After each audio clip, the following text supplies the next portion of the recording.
महाराष्ट्र लोकांचे मत, लोकांचा विश्वास, आमची बातमी। कामगार चुकीचा, कामगार चुकीचा, कामगार चुकीचा, पेटे कामगार संघटनेचा, पेटे कामगार संघटनेचा,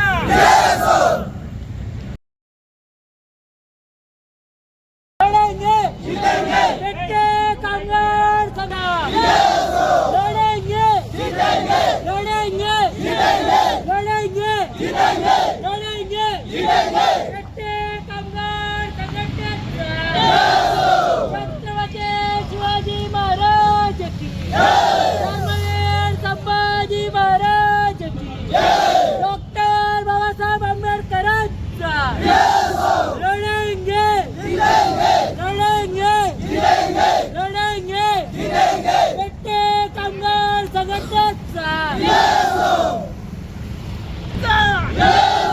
कामगार एकजुटीचा लढेंगे जीतेंगे, लढेंगे जीतेंगे, संघटनेचा लढेंगे जीतेंगे, लढेंगे जीतेंगे, लढेंगे जीतेंगे, सगळ्यांचा कामगार संघटनेचा जवळजवळ ही 6 वर्षापासून यांचं अशी अनफेअर प्रॅक्टिस चालू आहे आणि मागच्या जवळजवळ 4 महिने अगोदर सर्व कामगारांनी एकत्रित मिळून पिट्टी कामगार संघटनेची स्थापना केली आणि ह्या संघटनेच्या माध्यमातून त्यांनी आता हे पुढचं आंदोलन चालू केलेलं आहे। कंपनीचा जो किमान वेतन आयोग कायदा आहे हां किंवा प्रत्येकाला त्यांच्या मानधन कामानुसार वेतन मिळालं पाहिजे, हो, मग त्याची अंमलबजावणी नाही केल्या जाते। अंमलबजावणी 6 वर्षापासून केल्या जात नाही आहे। शिवाय म्हणजे तिथं वेठबिगारासारखं कामगाराकडून काम करून गेलं जातं। तिथं कामगाराला कॅबिनमध्ये बोलून धमकावलं जातं आहे।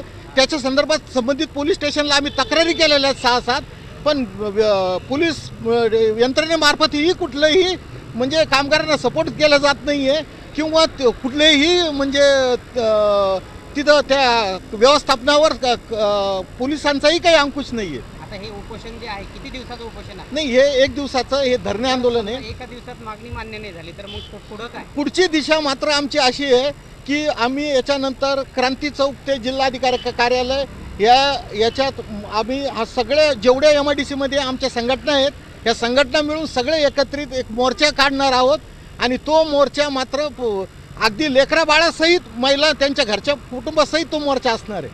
आपलं नाव जगदीश कान्होजी उराळे, मी अखिल भारतीय छावा संघटनेचा सचिव आहे आणि ह्या कामगार संघटनेचा पण मी सचिव आहे।